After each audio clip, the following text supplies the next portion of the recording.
Welcome to the Emerging Civil War podcast. I'm Chris Mikowski, and joining me is my friend Tim Smith of the West from an impressive library. Tim, how you doing? Hey, doing good, thanks. Excellent. Now, I've got to ask about the suit of armor behind you because everybody who's going to watch this is going to see it and wonder what the story is. Well, that I actually made that, and it's not accurate by any means, but my wife is the Bible school director at church every year, and so this year was like castles and knights and dragons and all that kind of stuff. So I make whatever is the theme of the year. So one year I made a space shuttle, and one year I made airplanes and all kind of stuff. So this year was uh, knights, and so I didn't have anything else to do with him, so I stuck him in here. He kind of scares you when you walk into the room a little bit, though. Yeah, it was particularly with the axe. If I was Right. a student, I was a little worried about my grade. That might be a little tough. I have been tempted to hide him in my daughter's rooms during the middle of the night or something, and see the reaction when they wake up or something. I wouldn't do that. So. Well, I'm glad to see you using your powers of history for good and keeping the missus happy, which is Yeah, probably yeah. the so. Well, I'm glad you're joining us today. We're going to talk a little bit about your newest Vicksburg book, the latest in a series of, I think, just definitive works on the campaign. And this latest book concentrates on the Bayou Battles, leading up to what we kind of think of as the Inland Campaign. So, congratulations, first of all, on the new book. Appreciate it. Thanks. Excited. So, now tell me, how does this book fit in the context of what you've been writing about Vicksburg thus far? Well, the total project is 5 volumes. And when I actually set out to do this, I didn't set out to do 5 volumes. I just actually planned to do 1 volume on the assaults. In fact, our friend Mike Ballard, a lot of your viewers probably know Mike Ballard, had always planned to do a volume on the siege. And so I was looking for what I was going to do next, and I thought I'd like to do the assaults. But if Mike's going to include that in the siege, I won't. But I had an idea that he wouldn't, because he was a big stickler on the whole 47 days of siege and all that. And he would say it's not 47 days, it's 43 days, because 4 days are assaults. So that's a completely different thing. And so I talked to him, and he said, "Oh no, I'm not going to concentrate on the assaults at all. So you do that, I'll do siege." And so I started working on it. Unfortunately, Mike passed away, of course. And so when I finished the assaults, I thought, well, that would be a logical next thing to do, to go into the siege. So I did that, and then I got to thinking, well, why not go back and do a Star Wars prequel kind of thing, and I can do 3 volumes before that. So that's how it kind of turned out. So this one is the January 1st to April 30th volume, which is coming right at the end of the Mississippi Central Chickasaw Bayou operations, and right before the May battles, the Inland Campaign there. So that's how it kind of fits into the timeline, and this will actually be volume 2 of the 5 volumes, although it will be the 4th one published. I have to say that volume 3, which would be volume 1, is sort of like episode 1, and it's a lot better than the Phantom Menace was. So I'll give you a lot of credit for that. I appreciate it. So kind of a roundabout way of getting to this particular volume, but it fits in pretty neatly with kind of your overall, I don't know if it's been a grand strategy to write about the West, but you have just sort of been going from major conflict to major conflict in the West, and kind of writing this new history. Right. Well, actually, I sort of, when I got to the point of doing what was volume 1, the Mississippi Central Campaign, all that, I thought, that will be a good place to start where my Corinth book ended. And so if you take the trilogy, the Tennessee River Campaign trilogy of Fort Henry, Fort Donelson, Shiloh, and Corinth, those are like the prequel to the prequel, if you will. So actually, if you get involved with all 8 volumes, then you've got a pretty continuous history of the Mississippi River Valley Campaign, certainly from Fort Donelson to the end of Vicksburg. And so, yeah, I've kind of camped out there a little bit. I'm not a big fan of changing lanes and jumping from here to there and doing a little bit of this and a little bit of that. I've kind of I guess, carved out a little bit of a niche here in the Mississippi Valley, and I've pretty much stayed here. Problem is, I've run out of things to do now, though, so I'm not sure where I'm going after this. So now that suggests to me that you're well into the writing of the last of the 5 volumes at this point. I'm done with all that. In fact, I've just sent the copy edited files back to Kansas yesterday, in fact, and it looking for page proofs in the near future, and it will be out actually next spring. Probably late spring, early summer or so. So that's when we're looking at what's called the Inland Campaign for Vicksburg. All of them, and we didn't really plan it this way, but each one of them has Vicksburg in the title. Of course, the Union assaults at Vicksburg, the siege of Vicksburg, the Bayou Battles for Vicksburg, and they've done all of them, the covers to look the same, just different colors and different pictures and all that. But I think it turned out really, really well. So the last volume, which was actually volume 3, will be the Inland Campaign for Vicksburg. And I named it that, actually, and I know we're not talking about that, we're talking about the Bayou Battles, but named it that to differentiate it from your area up there, which is the Overland Campaign. A lot of people down here refer to the Vicksburg Campaign, the May Battles, as the Overland Campaign, but I thought it might be important to kind of differentiate that a little bit. So using the terminology of the Inland Campaign. Now, and they're handsome volumes when you talk about how they're designed to sort of look alike. And I can't wait to have all 5 standing next to each other on the shelf. It's going to look super handsome. Yeah, I bet. You more than anyone. But you've also done some other writing on the Vicksburg Campaign. Your Champion Hill book, that was my introduction to Tim Smith. Right. Your Grierson's Raid book is fantastic. And they kind of serve as little supplements to this grand. Exactly. When I first started doing this series, talking about the series and so on, people would say, well, how does the Champion Hill, is that going to be the middle volume and all of that? And so the way I look at Champion Hill and Grierson's Raid, and even the Grant, the decision was always my own, the Grant focused book, as those are, if these 5 volumes are operational level, not macro, but middle level campaign studies. And so you don't get just a whole lot of tactical stuff, except in the assaults book. And so, if you want that deep tactical kind of stuff, you go to the footnotes, if you will, and hit the Champion Hill book and the Grierson's Raid book and all that. Champion Hill and Grierson's Raid are covered in these books, of course, but not nearly in the detail that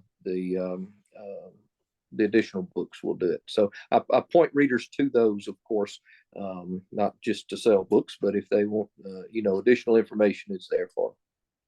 I think too, it's neat that, a lot of people will ask me, like, what else is there to say about it?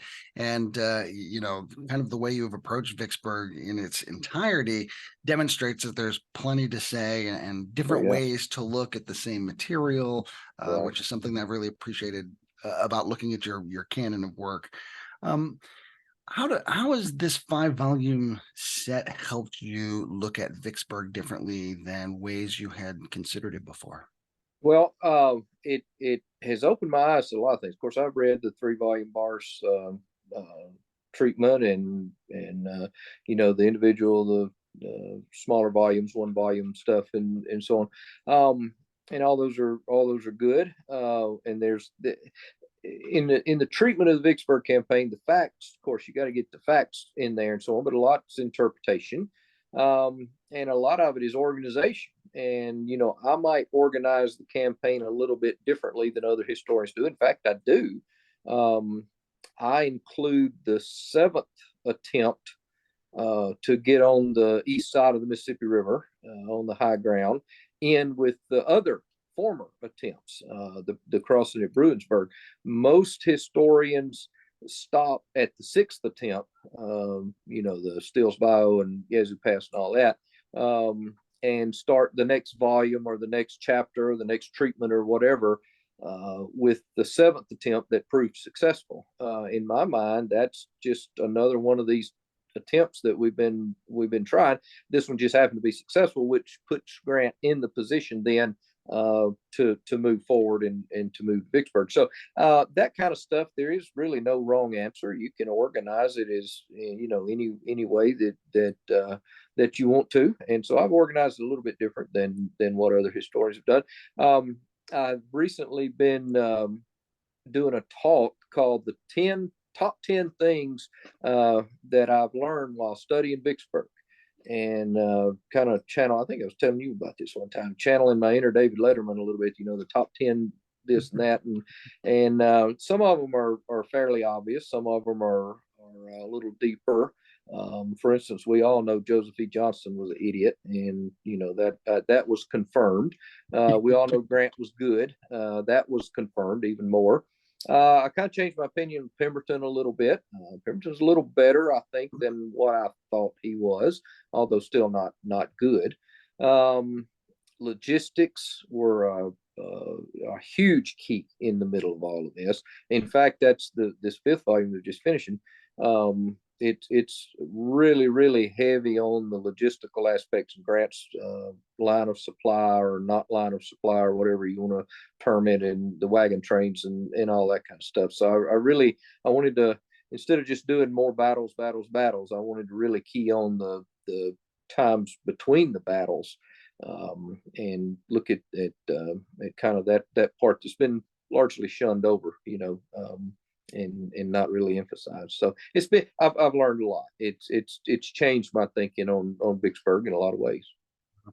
I want to back up to something you said about the way you organized this particular volume with the 7 attempts, and the last one finally being successful. And, sort of conventional wisdom is that he's got this period of failure. And then if we just jump to his successful crossing, that sort of isolates the failures as their own thing. But it seems to me that by including that successful crossing, you show that it's not failures and then success, but it's try till something works. Till something works, exactly. And if this one had not worked, for instance, if he had been met at Bruinsburg and not been able to cross the river for some reason, I'm not exactly sure what he would have done. He could very well have marched his army back north of Vicksburg, of course, and tried again in some of those ways.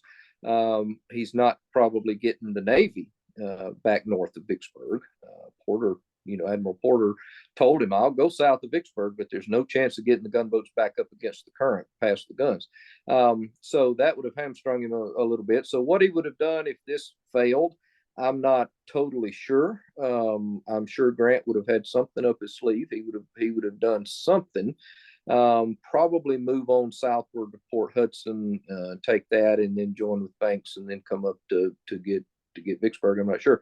But the key here is once he does cross the river, he is on a limb that, is being cut behind him, kind of thing. And there is no other, once you start marching northward, cross the river and get in Mississippi, there's not a plan 8, whatever that is, H or G or F or whatever comes after the 6th one or the 7th one.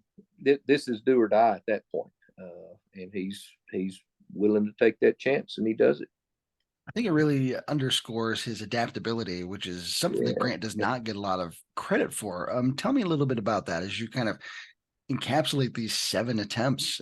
He's really changing it and learning on the fly. Right. The guy is in fact, I mentioned in a lot of ways, he reminds me of my wife, and hopefully she's not watching this. I don't know. It's nothing derogatory. It's all positive, I promise. But she is, and Grant too, are just absolutely determined. If she gets something in her mind she's going to do, she is absolutely going to find a way to do it. Whether everybody tells her no, this can't be done, or if I tell her no, this can't be done, or whatever, she is going to find a way to do it. Call that determined, call it adaptable, call it hard-headed, whatever it is. That she reminds me a lot of Grant in the good ways. So he just absolutely doesn't give up. You can't tell him this can't be done, and it's kind of like, well, watch me, we'll find a way to do this. As he's going through this period where he's trying and failing and finding another way to try, did you ever get the sense that he finally gets to a point where he's just like, this is it, it's do or die, or else I've got to give up, I'm too discouraged? Oh yeah, I think well, no, it's never give up. I'm too discouraged, but he gets to the point that it's do or die. I think it's Julia he writes to that says no, it maybe is I can't remember who he writes to, but he says something to the effect that I may be killed or die of disease or something. It really doesn't matter what happens to me anyway. That this is a gamble, and we're gonna take this chance because this is the only thing left. He's very aware that this is the only thing left beyond, backtracking to the point that it would be, and this is what is so important in terms of the media and the newspapers and the politicians and all that. Any backtrack whatsoever is going to be viewed as a defeat and probably potentially cost Grant his command. He makes the remark at one point that we were all on probation at this time, in a pretty short leash. So one major slip up, and he's probably gone anyway because Washington's getting all this word of Grant's drunk and Grant's this and not moving and not successful and all that. So, how far Lincoln would have continued to go with him, I don't know. We see a pretty short leash with some of those Eastern commanders out there.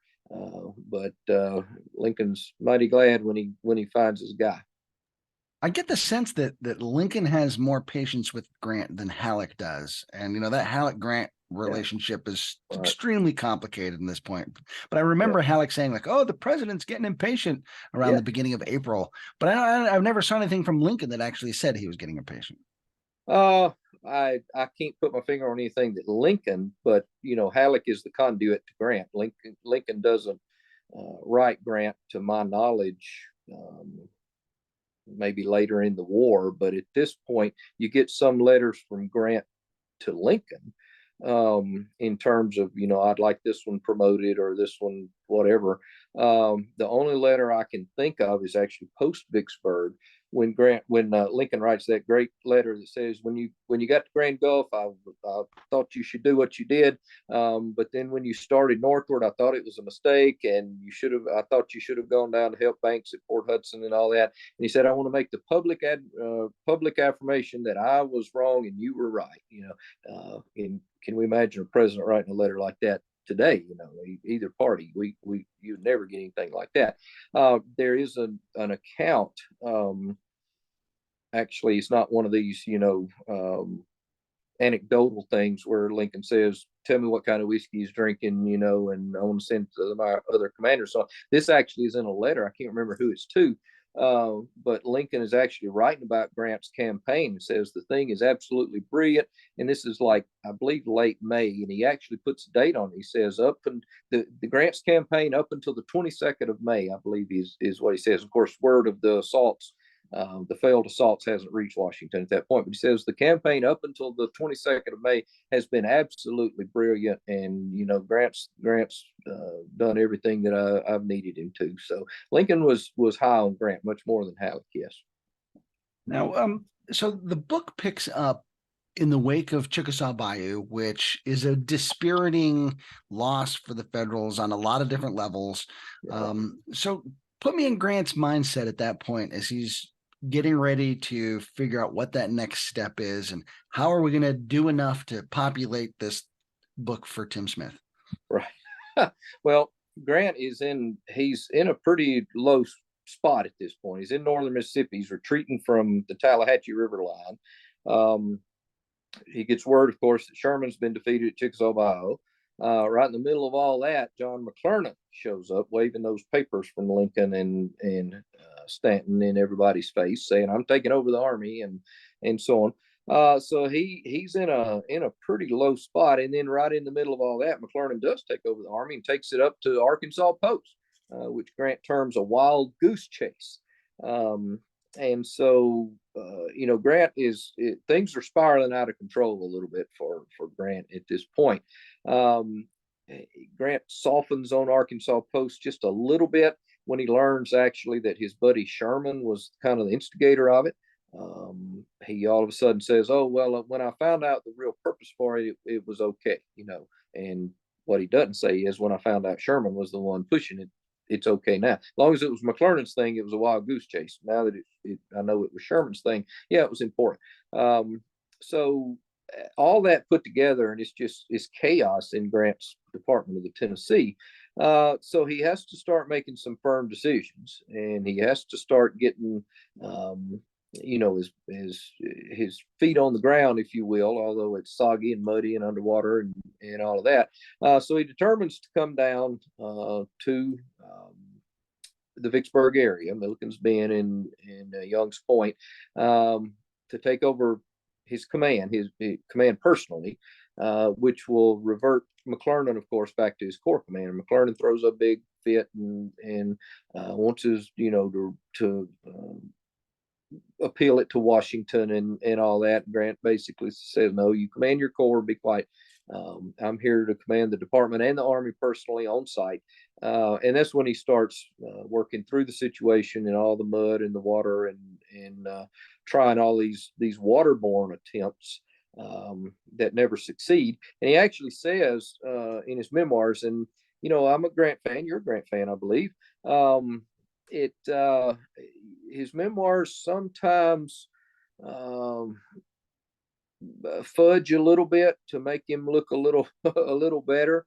I don't deny that. There's a pretty good debate going on. Books been written about how bad Grant and his memoirs are and non-factual, and how he threw people under the bus and all that. There's a little bit of truth in that. I don't know that I would go so far as some people, but even being a Grant fan, I'll admit that there's sometimes that Grant can kind of take advantage of the situation. He certainly does so in his memoirs sometimes, and so he will say in his memoirs that I never had any faith in any of these Yazoo Pass, Stills Bayou, Lake Providence, any canal, any of that kind of stuff, and we were just biding our time until spring came and the water went down and we could move on dry ground. There's enough elements of truth in that that's reasonable. Some of his comments made in letters and correspondence, even in January and February, point to the fact that yes, he is looking for ultimately the water to go down when he can move in the spring when it dries out a little bit. But the whole thing about him, I never had confidence in any of these things. These bio operations are low risk, high reward operations. They never put by any means the Army in danger. If you lose a brigade here or even a division or something like that, it's not putting the entire Army in danger. Now the Navy almost gets in danger, still bio operation, but be that as it may, these are kind of low risk, high reward. If any of them did work, then that's the ticket to Vicksburg. If Yazoo Pass or Stills Bayou had worked, then Grant gets where he needs to be months earlier. And so he says he never has faith in them, but his correspondence at the time says, "Oh, this is going to be our ticket to Vicksburg. This may actually work," and he is very excited about all this.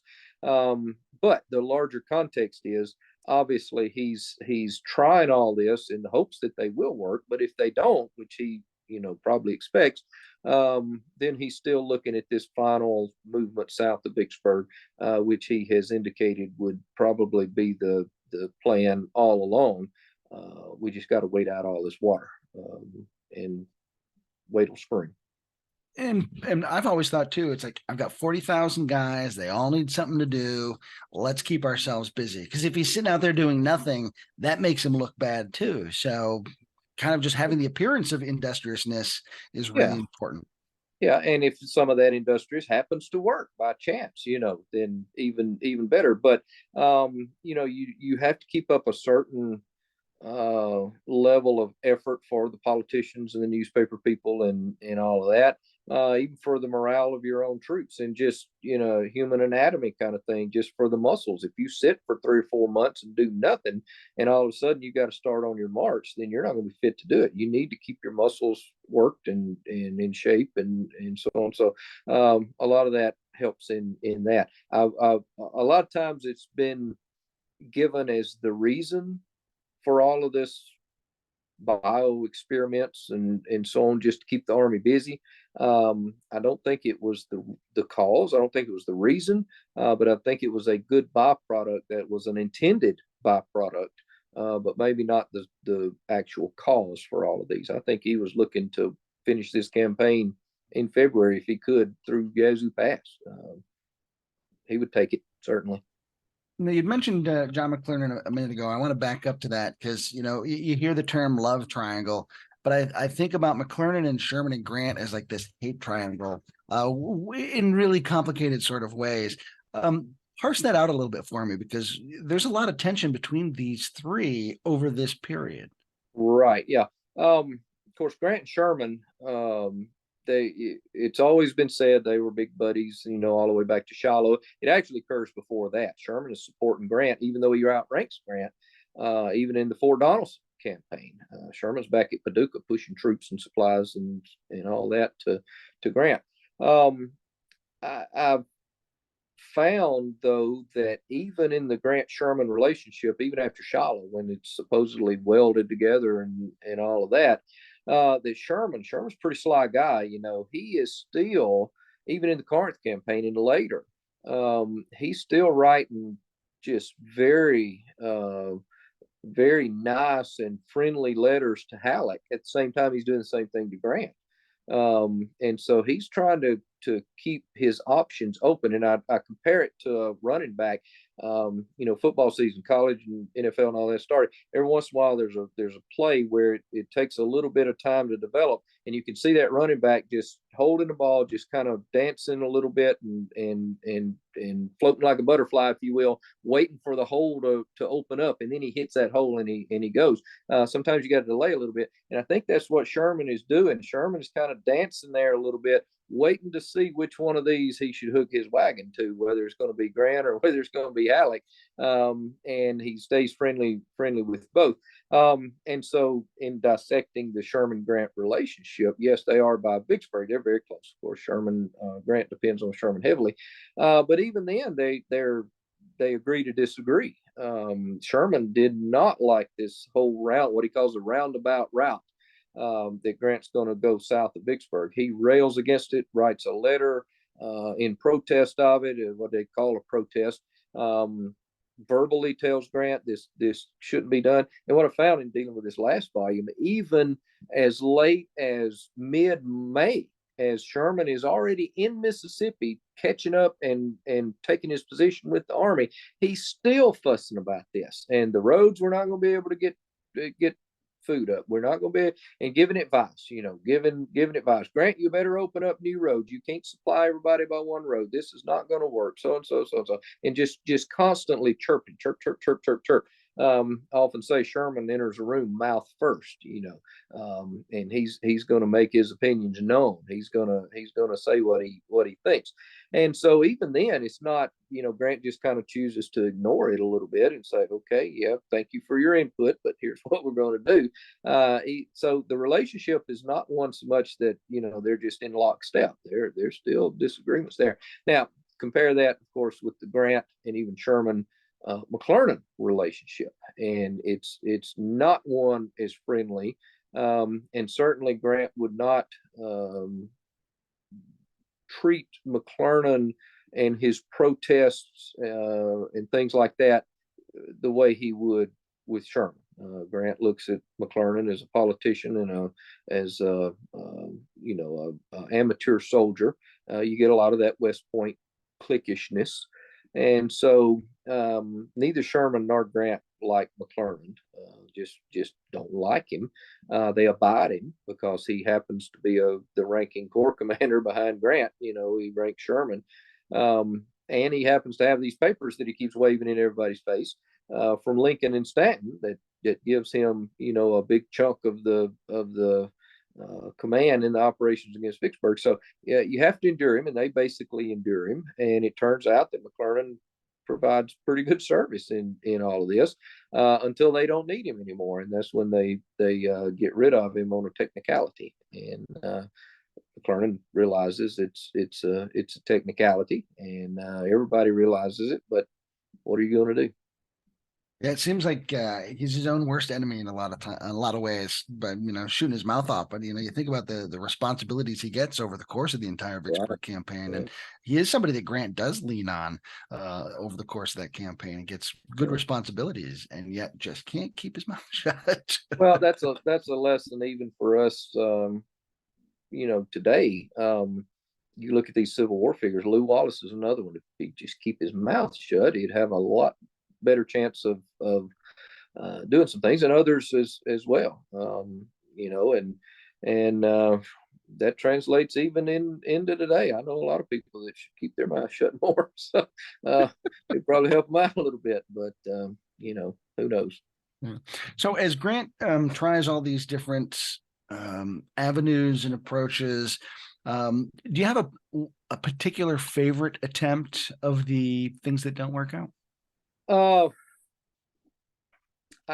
well, the Mississippi ones, the two Mississippi ones are actually going back to the Mississippi Central Campaign, Chickasaw, Ohio. They're four in Mississippi, two in Louisiana, and then the seventh one is in Mississippi. Of course, it works. And me being a Mississippi boy, I lean toward those.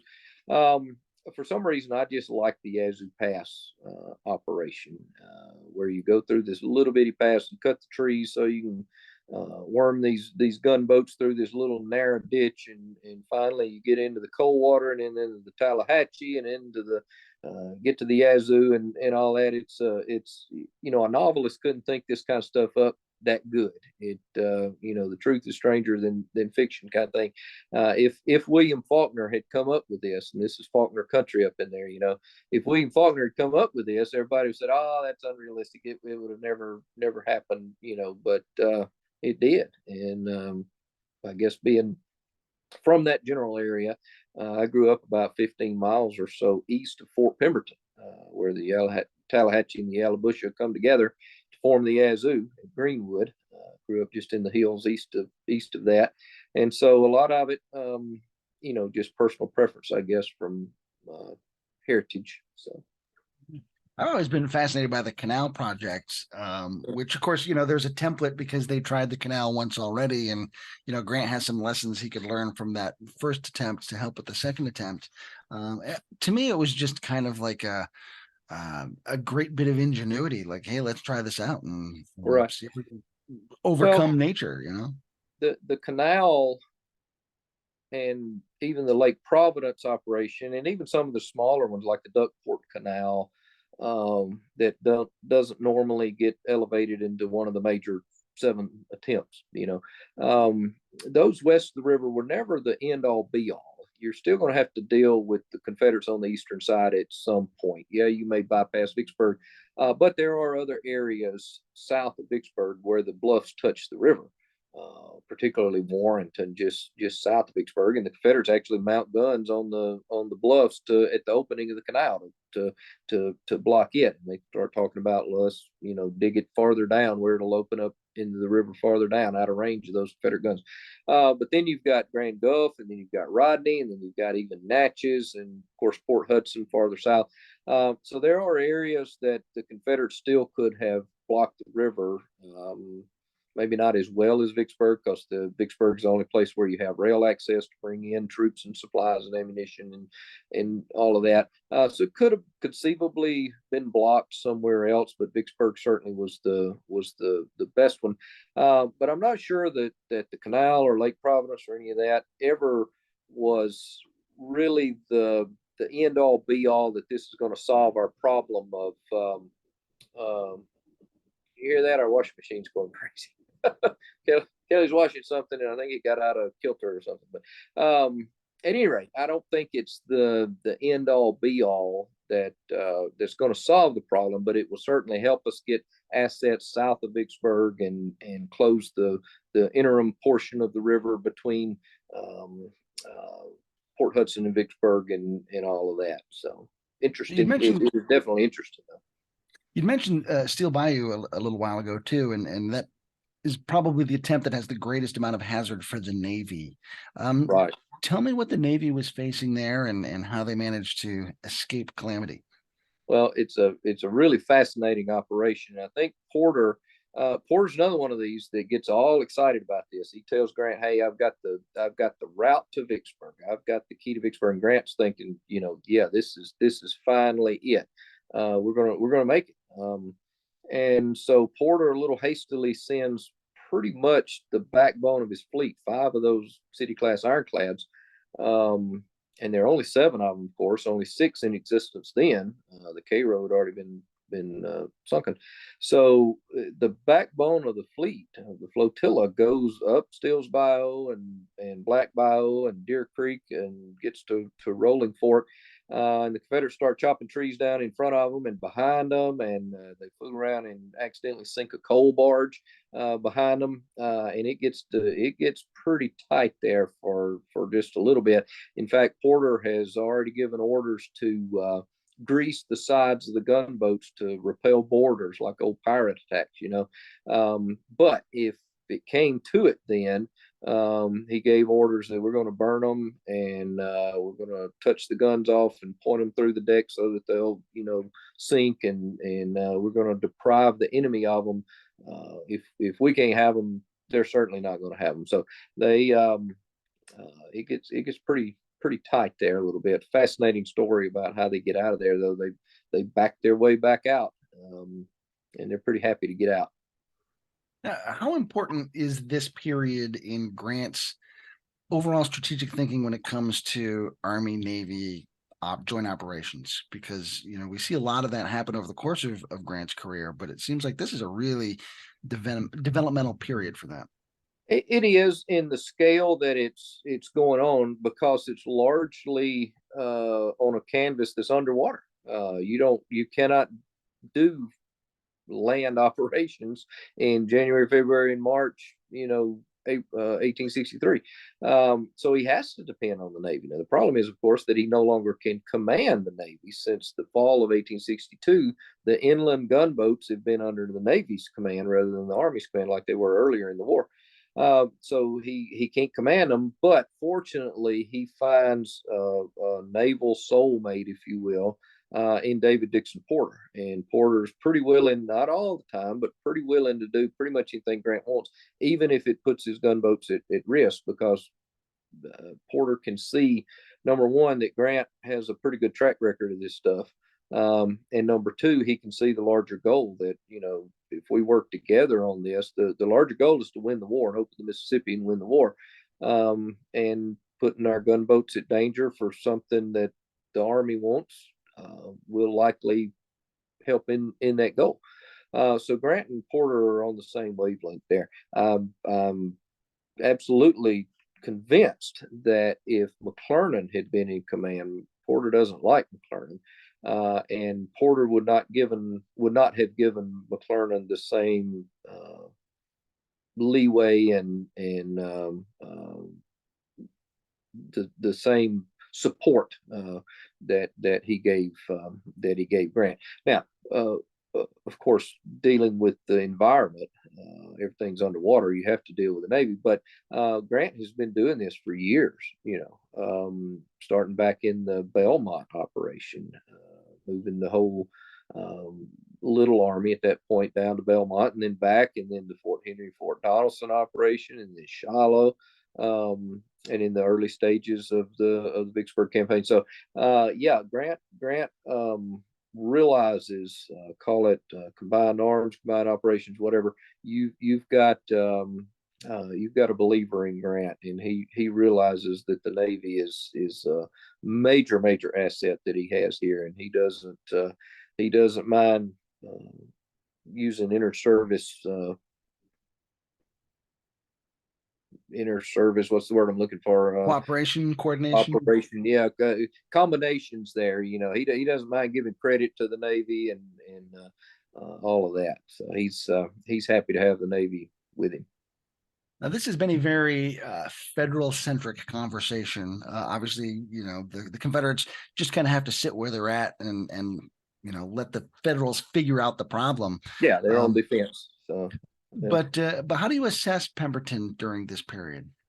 Well, the way I look at Pemberton is that he does very well as long as the operations are spread out, and we see this in this Bayou Battles book. As long as things are happening a couple hundred miles to the north or across the Mississippi River, 100 miles farther north or to the west, he is able to parry each of these threats. He's able to get assets in Fort Pemberton, for instance, in Greenwood, prior to the Yazoo Pass expedition getting there. He's able to thwart the Steele's Bayou operation. He's able to cut crevices in the river that'll flood, part of the canal operation stuff and all of that. So as long as things are spread out, Pemberton has time to react and time to think, largely using interior lines of communication. So he can move on a smaller area to confront and parry each of these threats. As we get closer into Vicksburg, for instance, a good example is the Steele's Bayou operation. He is later getting assets to block that because he has less lead time because it's closer into Vicksburg. He doesn't recognize it, and as a result, stop it because it comes closer in. And he almost doesn't get that stop, but he does because it's still a little bit farther out. And go back to the football analogy, if they're going to blitz, one of their secondary folks, or a safety or a linebacker or something like that, if the linebacker is there for a second or two and then starts forward, you don't have a lot of reaction time there. But if they're bringing a corner, way off the edge over there, you've got a little more reaction time, and you can move your running back over there to block it. So that's basically what Pemberton is doing. He's got time to block all this. Now, as things start getting down to a much smaller chessboard, if you will, certainly when Grant crosses the river south of Vicksburg, within 30 miles or so of Vicksburg, things start kind of getting much faster. It starts moving faster, and the reaction time is much less. And Pemberton, the indecisive Pemberton, is just not able to react in time to parry those threats. And as a result, Grant pretty much just runs circles around him, and he's not able to respond there. Throw in all of these raids and diversions like Steele at Greenville, Blair and Sherman at Chickasaw Bayou again, Grierson's raid coming through, the Mule March, all of this going on. And I joke that Pemberton's like a bobblehead doll. His head is just bobbing around, looking everywhere, and it's pretty much just spinning on his shoulders because he's not able to recognize what's going on and where the major threat is. Because there are threats all over the place, and as a result, he's not able to stop it at a critical point. And Grant steals a march on him, and Pemberton is one step behind the rest of the way. And I don't think that Jefferson Davis and Joe Johnston did Pemberton any favors either, giving him sort of conflicting objectives. Yeah. I guess I joke a lot, but I joke about it would be like having two mothers-in-law, to telling you what. Yeah, no offense to your mothers-in-law, I'm sorry, but if Jefferson Davis is telling you one thing and Joe Johnston is telling you something else, and you're naturally indecisive, which way are you going to go? Obviously, you go to the higher authority, which the president outranks the general at this point. And Pemberton kind of tries to split the difference and do a little bit of both, and that gets him way out of position. And in fact, he gets caught, and this is more fifth volume stuff, the inland campaign stuff, but he finally gets caught not only outside of his Vicksburg fortifications, which Jefferson Davis telling him hold Vicksburg, but he gets caught out from behind the shield that is the Big Black River that's shielding Pemberton's defense in Vicksburg. But not only that, he gets caught outside one of the tributaries of the Big Black River, Baker's Creek. And so as he has to fight what becomes the climactic battle for Vicksburg at Champion Hill on May the 16th, he gets whipped, of course. And so then he has to negotiate getting back behind Baker's Creek, and he loses a third of his army nearly doing that because Laurie's division marches away, can't get across. Then he has to negotiate his way across Big Black River the next day on the 17th, and he gets whacked there and loses a large chunk of his army and a bunch of artillery there. And then he has to get back within the entrenchments of Vicksburg. So he gets caught way out of position, trying to thread the needle between what both are telling him, and he does neither. and it becomes a big fiasco there. And the best quote I found on this, I think it was talking about Champion Hill. One of the veterans was talking about, and you don't see this terminology a lot, but one of them said Grant got whacked over the coconut at Champion Hill. So that's a pretty good description over it. So as folks approach this volume 2 of your 5-volume series, anything particular you hope that they take away as they read it?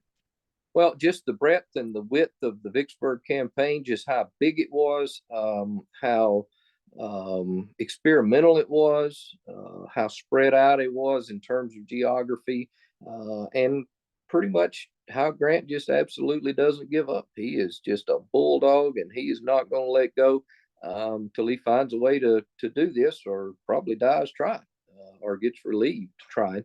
So he's not going to give up. So this is a experiment in adaptability and continuation, and Grant passes the test there, and really buys himself a lot more time till he can do what he really needs to do when things dry out in late April and May.